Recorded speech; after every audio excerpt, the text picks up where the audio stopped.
Fry. Bố anh đi thì bố theo đi mà anh không? Fry muối. Ôi mẹ. Hết bố.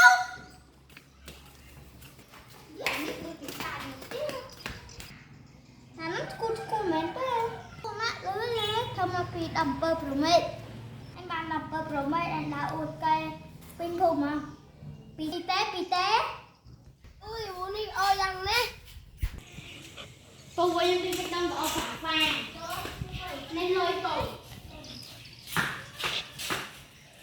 cái đầu là ở phả vàng rồi chỉ cổ lên chỉ ngày mấy nó bù hơi mà chỉ ngày mấy nó anh hơi tỉnh á hợp bạn Đừng có phá với chỉ ngày mấy nó chỉ cổ lên. làm hợp gì đấy Trứng tóc bằng lùi trình lính. Mình thì mình đeo bằng bông. Hay phát cả hột. Đây là năng bạc mai. Phá. cô đang chụp bài đấy Ai. Rất ngon bánh. Chìm sao?